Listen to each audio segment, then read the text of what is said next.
Tu es en paix. Jean 14, verset 27. Je vous laisse la paix. Je vous donne ma paix. Je ne vous donne pas comme le monde donne. Que votre cœur ne se trouble point et ne s'alarme point. Salut à toi, je suis Cynthia et je te souhaite la bienvenue sur MIC, Mon Identité en Christ, le podcast qui te rappelle ton identité en Christ. Bonne écoute et sois béni.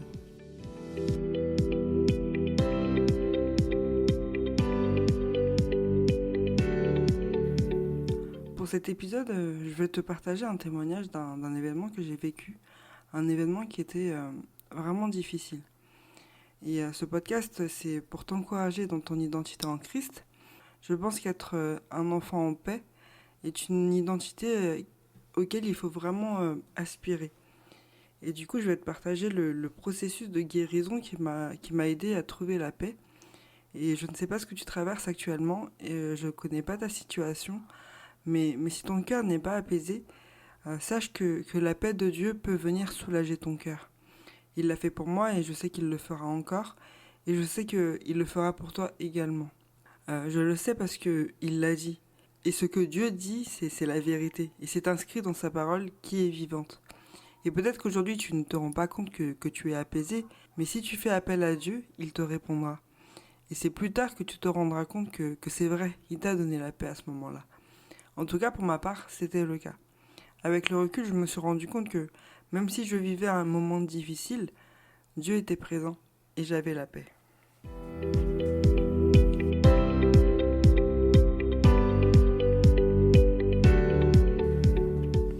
Du coup, je me suis mariée et on n'a pas voulu attendre pour avoir un enfant. Et c'est vrai que j'étais toujours dans cette démarche c'est Dieu qui donne. Et effectivement, il m'a donné. Je suis rapidement tombée enceinte. Et comme je ne connaissais pas les étapes, j'ai demandé à mon ami Google. Et il m'a dit qu'il fallait prendre rendez-vous avec un médecin, ce que j'ai fait. Et en fait, là, j'apprends que l'évolution de ma grossesse, c'était encore très très tôt. Et qu'il fallait reprendre rendez-vous d'ici 1 mois, à peu près. Donc j'y retourne, et là, le fœtus s'était bien développé. Il y a même un battement de cœur. Et là, je suis heureuse. Et même si je suis super malade, j'en pouvais plus. Mais bon, bref, il y avait un battement de cœur. Et j'ai remercié le Seigneur pour ça. Mais il était encore trop tôt. Et donc, pour suivre l'évolution, elle me donne rendez-vous dans 2-3 semaines. Arrivé à ce fameux rendez-vous, en fait, elle se rend compte qu'elle ne voyait plus le battement de cœur. Et donc, je comprends pas. Enfin, comment c'est possible? Et elle m'explique que là, la grossesse est arrêtée et que j'ai fait une fausse couche. Et j'étais tellement sonnée que je n'arrivais plus à parler. Et c'est vrai que j'étais sonnée et que je comprenais pas parce que quand j'étais malade, quand ça n'allait pas, quand du coup j'avais entendu ce battement de cœur, j'avais mis tout mon espoir dans cet enfant, je commençais à me projeter, etc. Et, et du coup là, le fait d'apprendre cette nouvelle, bah, ça m'a un petit peu déstabilisée.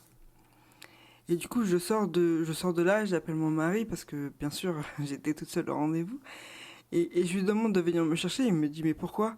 Et je réponds, bah, parce qu'il n'y a plus de bébé. Voilà pourquoi.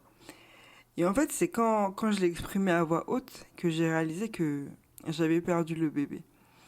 Et en attendant mon mari, du coup, là, je me pose des questions. Je pose des questions à Dieu. Je fais, mais Seigneur, pourquoi? Enfin, comment ça se fait? Euh, on s'était mis en règle, on est mariés, on sert dans ton église. Enfin, pourquoi tu me fais traverser ça maintenant? Qu'est-ce qu'on a fait de mal? Explique-moi, là, je comprends vraiment pas. Et je voudrais te dire que c'est ok de ne pas aller bien. C'est ok de laisser ses sentiments s'exprimer et demander à Dieu pourquoi. Tu sais, c'est pourquoi qu'on aime trop demander à Dieu. Même Jésus, quand il était en train de mourir sur la croix, il a demandé à Dieu, mais pourquoi? Dans Matthieu 27, 46, il a dit, pourquoi m'as-tu abandonné? Et quand on vit quelque chose qui nous détruirait presque, on pourrait avoir l'impression d'être abandonné par Dieu. Et je dis bien qu'on a cette impression. Parce que la vérité, c'est que Dieu ne nous abandonne jamais. Il est fidèle avec nous. Dans Psaume 22, verset 25, il est marqué « En effet, il ne méprise pas, il ne repousse pas le malheureux dans sa misère, il ne lui cache pas son visage, mais il l'écoute quand il crie à lui. » Tu vis cette perte, ce deuil, cette situation difficile, tu as l'impression que Dieu t'a abandonné. Qu'est-ce que tu fais? là tu as un choix à faire. Est-ce que tu te souviens que Dieu est fidèle et tu t'accroches à lui? Ou est-ce que tu te laisses dominer par tes sentiments? Sentiments de tristesse, de colère, de doute. Je voudrais te dire que dans le deuxième cas, ces sentiments sont ok. Dieu t'écoute et t'entend. Mais seulement, il ne faut pas que ces sentiments te dominent, à tel point que tu ne vois plus la fidélité de Dieu. Et après, du coup, tu deviens infidèle. Et donc, tu te détournes de Dieu. Je sais que la douleur peut te faire rentrer dans un brouillard qui peut te cacher des vérités. Ce brouillard peut cacher Jésus qui est près de toi. Jésus était dans la barque avec ses disciples quand il y avait la tempête et que la barque était emportée par les vagues. Mais en fait, les disciples, dans la panique, ils voyaient plus la tempête et Jésus qui dormait que la présence de Jésus auprès d'eux. Dans cette situation que tu traverses, je voudrais t'inviter à ne pas regarder ta situation, mais laisse-toi porter par la présence de Dieu, parce que je peux t'assurer qu'il est près de toi. Fais appel à lui et il te répondra.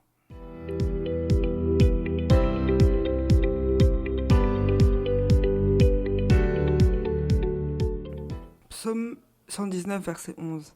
Je serre ta parole dans mon cœur, afin de ne pas pécher contre toi. Dans mon église locale, en guise de prière de conclusion, on récite tous les dimanches le psaume 23. Et avant, je ne connaissais pas par cœur ce verset, et maintenant je te le récite facilement, à force de répétition. Donc au début, je ne comprenais pas pourquoi on répète tout le temps ces versets. Aujourd'hui, je sais. À force de répéter des paroles, qu'elles soient positives ou négatives d'ailleurs, elles finissent par s'enregistrer dans notre cerveau, qui a tendance à oublier des choses. Comme pour moi, par exemple, mon cerveau, il retient difficilement les choses. Et en fait, ces mots deviennent un automatisme. Mais le problème avec la répétition, c'est que on ne prend plus conscience des mots, parce que justement, c'est automatique. Et en fait, il ne suffit pas de le dire et le répéter. Il faut aussi comprendre chaque mot. Il faut comprendre aussi le sens et surtout, c'est important, de croire en chaque mot. Et là, je te parle que des pensées positives. Les paroles négatives, on n'y pense pas, on laisse le cerveau oublier. Et du coup, quand mon mari est venu me chercher, je sais plus trop ce qui s'est passé dans ma tête, mais là, tout d'un coup, dans ma tête surgit « Et le bonheur et la grâce m'accompagneront tous les jours de ma vie, et j'habiterai dans la maison de l'Éternel jusqu'à la fin de mes jours. » Et du coup, je me répète ce verset. Et puis tout de suite après, je repense à ce verset que toute chose contribue au bien de ceux qui aiment Dieu. Et je me dis, mais comment ça se fait que dans la Bible, il y a ces promesses de vivre dans le bonheur, dans la grâce, que toute chose concourt à mon bien, alors que je viens d'apprendre que j'ai perdu mon bébé. Mais tu vois, à ce moment-là, j'ai fait mon choix. J'ai choisi de croire en ces promesses. Ces promesses, je les vivais pas à ce moment-là, mais je sais que je vais vivre dans le bonheur, dans la grâce, et que toute chose, même cette fausse couche, concourt à mon bien. Et le lendemain, à l'hôpital, ils me disent qu'en vrai, c'était trop tôt pour entendre un cœur qui bat, et que peut-être le médecin s'était trompé. Et en sortant de l'hôpital, je savais pas trop. Là, j'étais en plein doute. Est-ce que j'espère que le bébé est bien vivant ou est-ce que j'accepte ma perte? Mais une chose était sûre, dans tous les cas, je suivrai Jésus. Et alors que je rentrais chez moi, dans ma playlist se joue Suivre de Luc Dumont, qui dit Je m'appuie sur tes promesses, jusqu'au bout, je veux te suivre. Et ça, pareil, je l'ai répété, je me suis accroché à cette action de suivre Jésus malgré ma douleur. Et là, j'ai accepté ma situation. Je savais que c'était Dieu qui m'avait donné et je savais aussi que Dieu pouvait reprendre à tout moment. Alors le lendemain soir, quand le fœtus s'est évacué et qu'à l'hôpital, ils m'ont dit « Votre utérus est vide », malgré mes larmes, qui coulent encore aujourd'hui, j'ai ressenti une paix incroyable. J'ai entraîné mon esprit, mon âme, à réciter la parole de Dieu pour que, lorsque j'en ai le plus besoin, ces paroles me reviennent. La parole de Dieu est vivante. Tu crois en un Dieu qui est vivant et ce qu'il dit, il l'accomplit. Alors à toi de saisir la bénédiction et de la garder près de toi. Apprends et nourris-toi de la parole de Dieu. Parce que quand tu en auras le plus besoin, quand tu vas perdre un être cher, un travail, quand tu vas manquer d'argent pour payer tes factures, quand les médecins vont te dire que ça ne va pas, et quand tu seras éprouvé émotionnellement et mentalement, c'est là où tu devras te rappeler des promesses de Dieu pour ta vie. Et ces promesses, tu t'en souviendras que si tu les répètes et répètes encore et encore. Tu te souviendras alors que tu crois en un Dieu de promesses et la promesse qu'il a pour toi, c'est un projet de paix.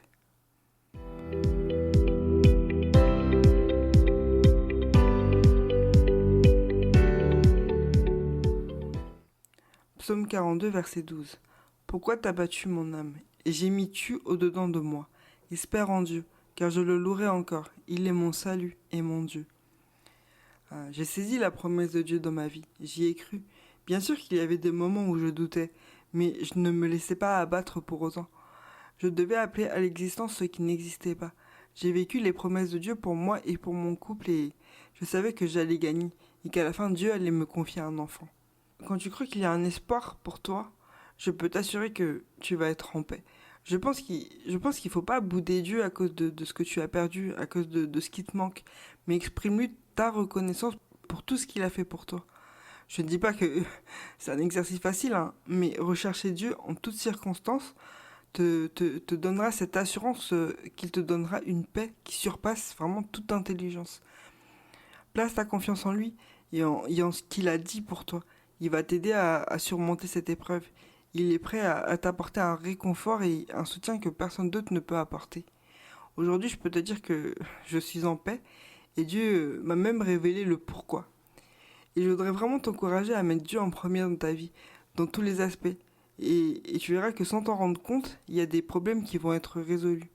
Fais confiance en lui, parle-lui et reconnais qu'il sait tout et qu'il règne sur tout. Il est plus grand que toute chose, et ces choses incluent cette épreuve que tu traverses. Médite sa parole et apprends-la, parce qu'à tout moment cette parole va te revenir et tu verras, ça te fera du bien. Connaître les promesses de Dieu et espérer vivre avant que tu les vois, garantit le fait que tu vas vivre en paix.